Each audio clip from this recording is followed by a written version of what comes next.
Avatar: The Last Airbender is one of those special shows that comes in once in a while and teaches us profound wisdom. So I figured I'd recap the episodes and point out some of that wisdom, starting with episode 1.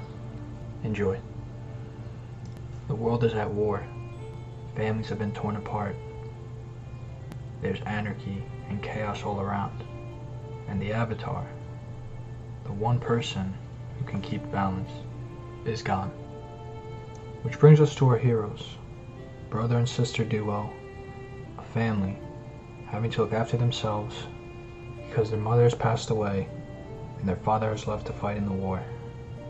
They bicker sometimes, but mostly they look after each other. Katara, the sister, seems very caring and nurturing, but is also blessed with power in waterbending. Sokka, on the other hand, is now the tribal leader, and while cocky, he shows he's responsible and loyal. They come across something mystical, symbolized by someone sitting in lotus position with glowing tattoos, but he's trapped. Katara immediately wants to help, maybe because of her good nature, or maybe because she's just curious. But Sokka cautions the dangers of it. We are shown the aggressors of the war, the Fire Nation. Zuko, an angry boy who seems damaged from the scar on his face. He's looking for the Avatar with tenacity. His uncle, a calm person, tells him not to get his hopes up, but to relax, enjoy the moment, and drink some tea. As Katara breaks open the iceberg, this blue otherworldly figure emerges. But as it turns out, it's just a boy. The first thing he sees is Katara's beauty, but he says something actually funny, showing that he's a jokester and just wants to have fun. Back on the ship, Zuko's uncle doubts he'll catch the Avatar and says he won't find him because his ancestors have tried and failed.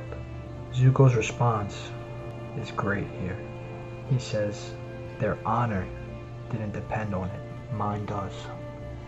The boy Aang is questioned by Katara if he knows anything about the Avatar.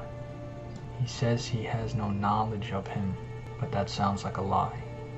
Back at the village, Aang has a nightmare of how he got in the iceberg.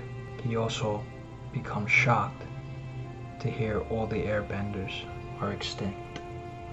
Katara believes Aang is special, but her grandmother says something wise here. Don't put all your hopes into one person. Sokka tries to discipline the future troops and keep order, but Aang is just too much fun. While training, Zuko wants his uncle to teach him advanced skills, but his uncle tells him he's impatient and doesn't even know his basics. Zuko orders his uncle to teach him because he needs the power. Aang comes across a ship that Katara does not want to go near, but Aang says something interesting.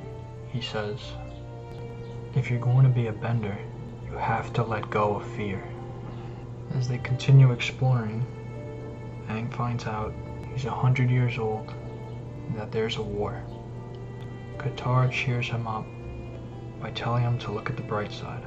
As they leave, they are spotted. Guys, if you like this thing, give me a thumbs up for the algorithm. Till next time.